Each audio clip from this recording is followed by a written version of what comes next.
Welcome everyone to Vested Interest. This is Shane, and before we get into the video, I'd like to take a moment to thank everyone who's taken the time to watch, comment, and like the videos, and a special thank you to those who subscribe to the channel. I really do appreciate it. Over 700 subscribers now.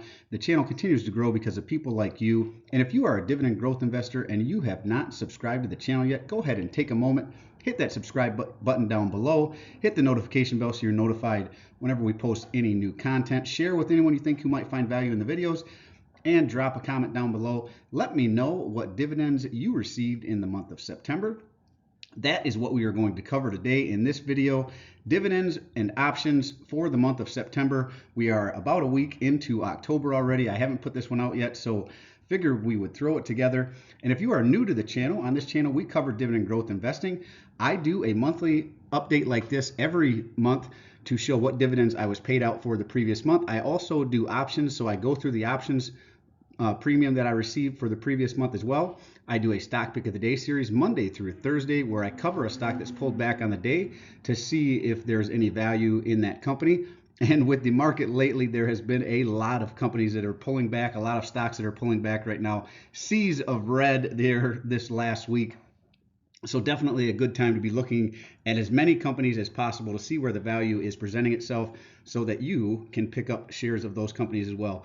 I also do a monthly series where I cover the companies as we go into a new month that I am looking to add to my portfolio if it's not already an existing position, or the positions within the portfolio I want to focus on building out. Obviously, if other positions present value throughout the month, I'll shift a little bit, but overall it gives you what I'm focusing on. So that is what we're about on this channel, dividend growth investing. Again, go ahead and hit that subscribe button down below. Join the vested interest community. Join us on this journey to financial freedom, building a community of like-minded dividend growth investors so we can share our experiences, dividends we receive, like this video, any options we're in. It may be companies we're avoiding altogether, stocks we are watching and may want to add to our portfolio. That is what this channel is all about. So let's jump into this one. Again, we're going to cover the dividends I received for September's and the options play. So let's jump in.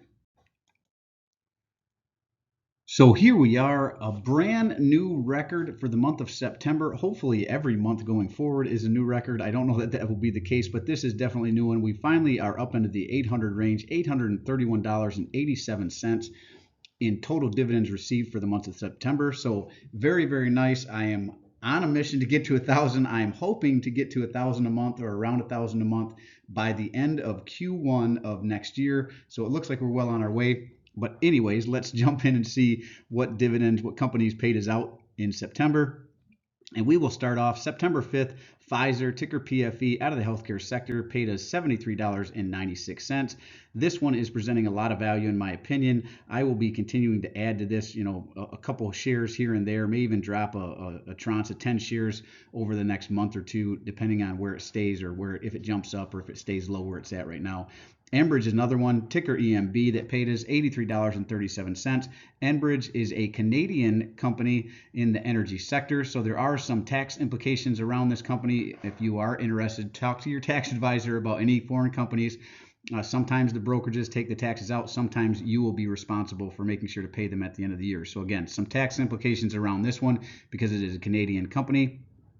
On the 6th, LyondellBasell, ticker LYB, paid us $141.09, and LyondellBasell is out of the materials sector.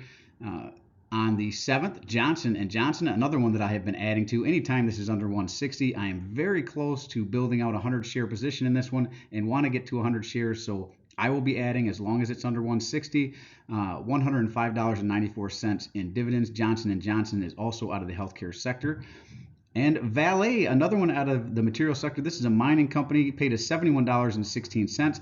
I am nibbling on this one anytime it drops under $13.50. And right now it is down in the $12 range. So I have been adding to that one as well. Adding to a lot of positions, a lot of red in the market. A lot of positions have pulled back, seeing a lot of value. NextEra Energy paid us $116.88. This one I've been adding to over the last month and a half, and boy, I wish I would have waited a month because it really dropped in September. And this was in my stocks to focus on, stocks to buy for October video, where I wanted to continue to build this one out. So it is one that I'm glad that dropped, because now I'm buying at a cheaper price, but it's also one that my cost basis is very elevated compared to where the current price is. But that's all right. We're going to decrease that cost basis, continue to add here to NextEra Energy. This is a utility company out of the utility sector. Ticker O, the monthly paying REIT, another one that has really dropped down. Ticker O is out of the real estate sector, paid us $37.44. Been nibbling on this one as well, almost 2 shares on average every week.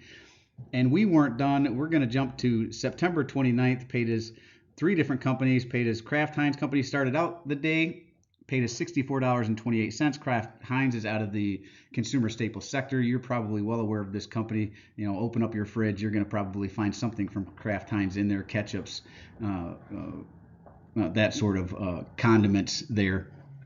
Union Pacific paid us $44.82. I am adding to this one anytime it drops under $211. It's been around $200, $202, $205. So I've been adding 1 share a week to this one here. Paid us $44.82. This is a railroad company out of the utility sector.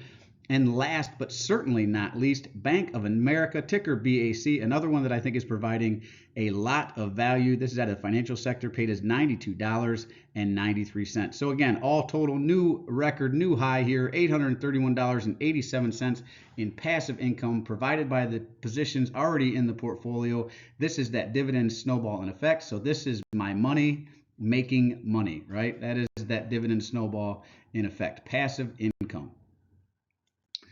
So let's keep going. I like to look at this every month. You can kind of see the growth over time. We're going to look at it in a bar form here in a minute. So we are up to $4,740.14 in passive income for the year. Total dividends received to date, there's that $831.87 we received for September. And you'll see these are color coded. So the payout, the companies that pay out in January, they also pay out in April, July, and October. Companies that pay out in February also pay out in May, August, and November. Some pay out every month, like Realty Income is the only monthly payer I have currently in my portfolio. I may be looking to add something like Maine into the portfolio as well, but right now ticker O will pay out in all these. But this gives you an idea of the growth, right? In January, it went from 262 to 400. There was a drop. That's that MPW cut, dividend cut right there. So you see that big drop. That's what that is. And then the most recent much in March, that one's a little better. March 632, dropping 571. There, that was another one that we sold one of the positions in the portfolio because the company metrics changed. So that's a good thing to focus on right now too while we're talking about it. If you are invested in a company and the outlook for the company or the metrics for the company or how the company is doing, if that changes, right, you have the reason you bought the company, if that changes, it's okay to sell out of a stock. Don't hold something just because I bought it or you feel like you bought it and you love the company. If it is no longer meeting your investing criteria, it is certainly okay to sell out of that stock and move it into other funds. But getting a little long-winded there, we'll get off our soapbox and keep running through the video here. Now here we're to the options. So we weren't as active in options this week. I've mentioned it before. Because of the UAW strike, I am working extra hours. My particular company, I work for an insurance company. You know, you probably are well aware of the insurance company. They have a cross and shield and they're blue, if that gives you an idea of who I work for. And we do use UAW employees. You know, some of the employees we have, like a painter, we have carpenters, we have electricians that we have on site to help maintain our buildings. So they are on strike with the UAW right now, and because of that, the rest of us who are not labor union labor under the union labor agreement, we are picking up the slack, working 12-hour shifts. So I have not had as much time as I typically do, but that didn't stop me from getting into a few plays early in the year, or early in the month, I mean, and we had here on September 5th, we had a sold to open covered call. Bank of America, September 8th, paid us $22.39 in premium. we had one on Next Era Energy. I'd like to return to Next Era Energy. Hopefully it is going to level out again and I can look at this one and start running some with it. Free falling the way it has been, I have not been able to get anyone to bite on these. I have been trying to get into options. I just put them out every Sunday, and if they hit, they hit. If they don't, they don't. Whereas if I'm not working 12, sometimes I'll go throughout the week and update them. I just haven't been able to do that. But Next Era Energy, this Next Era Energy covered call here paid us $28.92. And last but certainly not least, on the 11th, another Bank of America play here, another covered call, paid us $40.39. All total, we received $91.70 in premium this month. So again, this is a way to kind of supercharge the portfolio, get a little bit more cash coming in. It's like extra dividends for the companies that you're able to hit on. So I'm going to continue to do that, even if it's only a little bit a month, $100, $200, $300. That's fine. We've had better months than others, and let's look at that here. So I am tracking the total options for the year. We are currently sitting at $1,813.13. There's that 91.70. Here you can see my best month was $1,033.17. But for overall, it's right around $100 to $200 on average. My lowest month being $57.35. Actually, this was my second lowest month, but around $100 to $200 on average, which I think is pretty sustainable. If I was to focus on it, maybe I could get closer to this 1,033, but I don't count on that every month, and I don't know that I would count on that every month, even if this was all that I was doing. So total received so far, total cash flow for the year with the dividends, $4,740.14 received, as well as the total options received, $1,813.13. Cash flow sitting at $6,553.27 generated by the portfolio. Very, very nice to see. That continues to go up every month.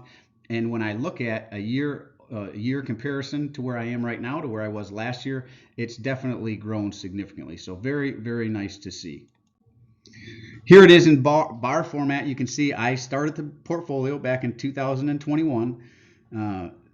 And it was I started the position in March, the portfolio in March here. So that was when I first started receiving dividends as well. Just happened to work out that way. So as you can see, we started out with $18 in dividends in March. And then in 2022, that was up to $398.71. And this year, 2023, that was up to $632.44. You can see that growth there. This really kind of highlights, and it's easy to see that growth, that stair step up from one year to the next, how those dividends grow. And that is a visual representation of that snowball in effect. And just imagine that, 3 years from now, where we're going to be at. And here's the most recent one, $831.87. So again, back in September of 2021, $183.19 in dividends received. 2022, $716.24 in dividends received. And then year to date, $831.87. So big jumps up here, nice stair step up. I'm expecting the same in October, November, and December. You'll see that similar trend, and then we'll head into 2024. I don't know that I'll keep 4 years. I might just keep trailing 3 years or something like that. It'll start getting hard to read this graph. Maybe I'll do 4 years or 5 years and then look at paring it back a little bit.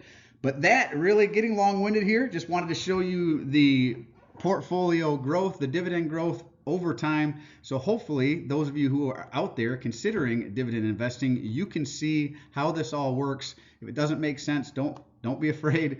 It didn't make sense to me at first either. How can you just put some money into the market, buy some stocks, and then over time your money is going to start producing more money? It was kind of foreign to me. I didn't grow up in a household that invested. I didn't grow up with parents who were really financially secure or financially literate. Neither one of my parents even graduated high school, so I was the first one to graduate high school, let alone college, in my family. So needless to say, I did not have a leg up like some people who even went to college for this sort of thing. I didn't go to college for this either. I am learning along the way. That is why I have this channel. I'm hoping that the things that I learn can help you out and you don't make the same mistakes that I do, and that I provide value to those who may be looking to get into the market or may already be in the market. Well, that is it for this one. As always, appreciate you stopping by. If you haven't done so already, don't forget to show me some love. Hit that thumbs up, ring the notification bell. Most importantly, subscribe to the channel. Trying to get to 1,000 subscribers. That's when you can actually monetize a channel. So help me get there. If you haven't done so already, join the Vested Interest community. Join us on this journey to financial freedom. Hit that subscribe button down below. Ring that notification bell so you're notified whenever I put out any new content. And drop a comment down below. I do personally read and respond to the comments. I'm always interested to read your questions, opinions, or suggestions for future topics. So if you have a company and stock you'd like me to cover in the Stock Pick of the Day series, go ahead and drop it down below, and I will work it into the rotation. Well, this is Shane signing off, wishing peace and prosperity to you and yours. And remember, financial security comes to those who take a vested interest. Hey, thanks for stopping by, and we'll see you in the next one. I'm not a financial advisor. Nothing in this presentation should be considered financial advice. I'm only sharing my opinion and investing journey for educational and entertainment purposes. Investing involves risk and abundance. Never invest any amount not comfortable losing. Always do your own risk. Always do your own research. Invest based on your situation, circumstances, and select criteria, or seek the advice counsel of a certified financial advisor.